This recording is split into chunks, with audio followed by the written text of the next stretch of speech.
புதிதாக பதவியேற்றிருக்கக்கூடிய அரசு அவர்களுக்கு போதிய அவகாசம் தரப்பட்டிருக்கிறது. இதற்கு பிறகு கூட சூழ்நிலையை அவர்கள் சரி செய்யவில்லை என்றால் நிச்சயமாக மக்களுடைய அவநம்பிக்கைக்குத்தான் அவர்கள் தொடர்ந்து ஆளாக வேண்டியிருக்கு. அடடா, கனிமொழி அக்கா வந்துட்டாங்க. திமுக ஆட்சியில் இருக்கும்போது கனிமொழி அக்கா எங்கன்னு சொல்லிட்டு தொண்டை முதற்கொண்டு எம்எல்ஏ ஆகட்டும், எம்பி ஆகட்டும், அதுக்கப்புறம் யாரு ஸ்டாலின் கூட தேட வேண்டியதா இருக்கும். ஆனா திமுக ஆட்சி போயிருச்சுன்னா அடுத்த நிமிஷம் கனிமொழி அக்கா வந்து மக்களுக்காக ஓடி வந்துருவாங்க. திமுக ஆட்சி போனதுக்கு அப்புறம் தான் கனிமொழி அக்காக்கு வந்து நீட்டை பத்தி தெரியும், அதுக்கப்புறம் நிறைய விதவைகள் ஆகிறத பத்தி தெரியும், அதுக்கப்புறம் சட்ட ஒழுங்கு தெரியும். இது மாதிரி நிறைய விஷயங்கள் அதுக்கப்புறம் தான் கனிமொழி அக்காக்கே தெரிய ஆரம்பிக்கும்.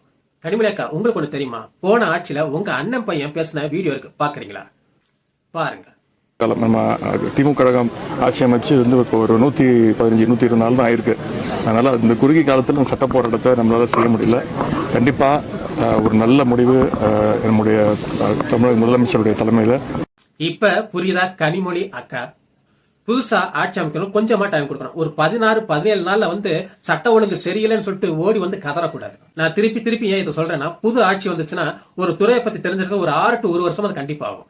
அது சட்ட ஒழுங்காகட்டும், எல்லா விஷயம் ஆகட்டும், விஜய் ஆகட்டும், இல்ல போலீஸ் துறை ஆகட்டும், குற்ற செஞ்சவங்க யாரும் பிடிக்காமல இல்ல, எல்லாரையும் பிடிச்சிருக்காங்க. தண்டனை கொடுக்கறதுக்கு கோர்ட்ல இருந்து சொல்லணும். அதுக்குள்ளேயே வந்து இவ்வளவு கதறல்கள் ஏன்?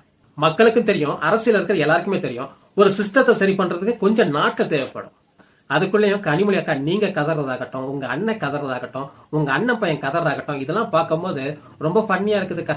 கனிமொழி அக்கா, உங்க அண்ணன் பையன் உதயநிதி வந்து 120 நாள் டைம் கேட்டு அதுக்கப்புறம் 5 வருஷம் சரி பண்ணாத இந்த 16 நாள் 17 நாள்ல வந்து சரி பண்ண நினைக்கிறது நியாயமாக்கா?